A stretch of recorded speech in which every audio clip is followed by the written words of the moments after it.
Bonjour à tous, aujourd'hui dans ce premier épisode de Météo Magique, on va s'intéresser au mécanisme du vent sur l'île de la Réunion. On va ainsi découvrir ensemble l'origine des alizés ou encore l'influence du fort relief de l'île sur la force du vent. C'est parti!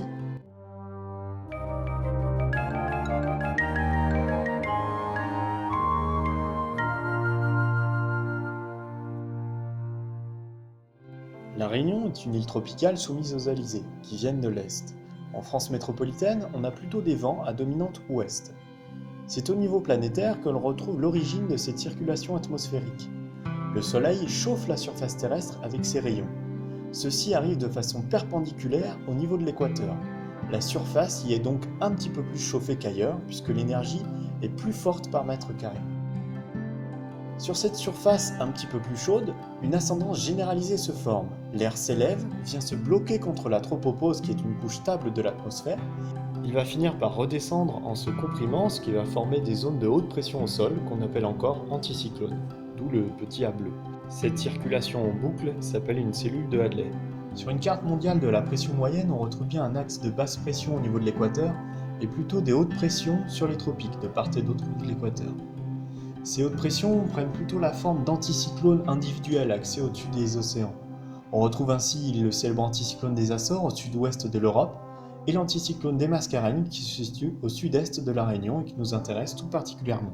La cellule de Hadley se décale avec les saisons et l'anticyclone aussi du coup.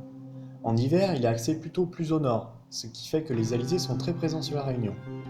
En été, tout cela se décale plutôt vers le sud.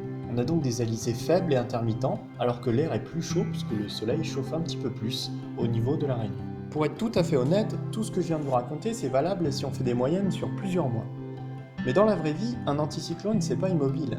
Sur notre bassin, ça a plutôt tendance à se déplacer d'ouest en est, et ainsi à faire varier la direction du vent sur la Réunion.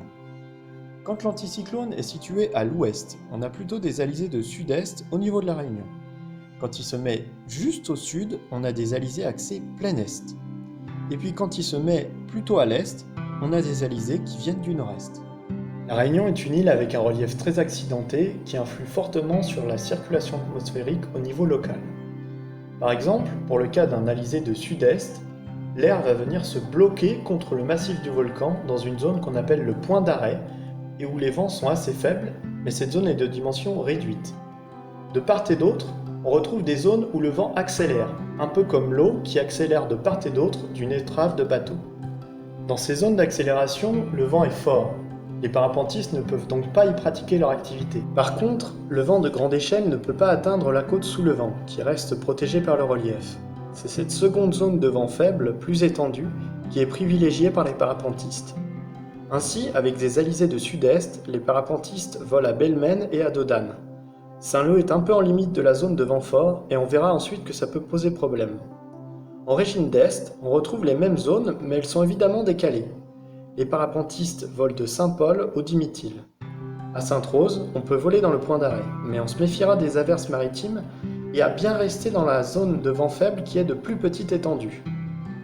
En secteur nord-est, le vent est fort au port et sur la route des laves. Seuls les sites du sud permettent la pratique du vol libre. Attention, on ne parle pas ici des décollages d'altitude.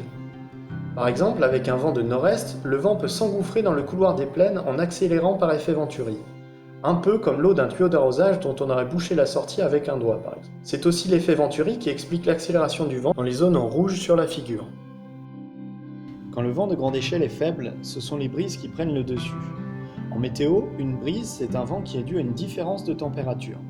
Dans le cas d'une île, c'est la mer qui garde une température quasi constante, alors que celle de la surface terrestre varie beaucoup. La nuit, l'air terrestre est refroidi, il s'écoule donc le long des pentes et on a alors une brise de terre. Le jour, le soleil réchauffe la terre, l'air terrestre est alors plus chaud et s'élève, l'air marin est alors aspiré vers les côtes et c'est une brise de mer qui se met en place. La dernière partie de cette vidéo est un petit peu plus technique. On va voir les effets de la superposition de ce mécanisme de brise avec les alizés. C'est un peu complexe, il y a des flèches un peu partout, mais vous allez voir que c'est finalement assez logique. Tout d'abord, on prend le cas d'un alizé de sud-est, et on se concentre sur le vent à Saint-Leu. La nuit, les brises de terre permettent de repousser les accélérations de vent en mer assez loin des côtes. En cours de matinée, par contre, la brise se renverse.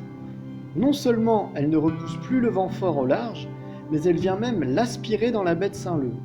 Le vent de sud rentre alors assez rapidement sur le littoral. Des crêtes de vagues blanches, qu'on appelle aussi des moutons, peuvent apparaître sur la mer et se propagent ensuite vers la plage à mesure que le vent fort est aspiré. Ces rentrées de vent sont systématiques en régime d'alizé de sud-est, et les parapentistes ont appris à s'en méfier. Enfin, pour finir, on peut faire encore un petit peu plus compliqué. En effet, l'association des brises et des alizés peut aussi influencer la direction du vent dans la zone de vent faible. Donc sur ces schémas, il y aura encore un petit peu plus de flèches, donc il va falloir rester très attentif. Cette fois-ci, on prend le cas d'alizé axé plein est et on se concentre toujours sur le vent à Saint-Leu. On retrouve encore nos accélérations sur les côtes nord et sud et on a aussi des retours cette fois, en orange. Ces retours, ce sont de grands tourbillons semblables au remous d'une rivière dans le sillage d'une grosse pierre. Sur l'image satellite, on peut d'ailleurs les voir ici et là, dessinés par les nuages, et je les ai surlignés en orange. Mais revenons à notre schéma. Le matin, la brise de terre domine à Saint-Leu, qui est dans la zone protégée des alizés. En cours de matinée, la terre se réchauffe.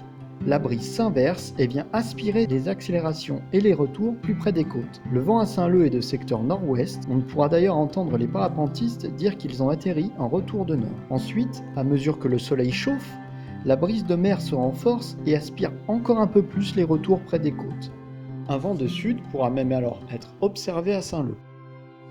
Ce premier épisode sur la météo de l'île de la Réunion est désormais fini.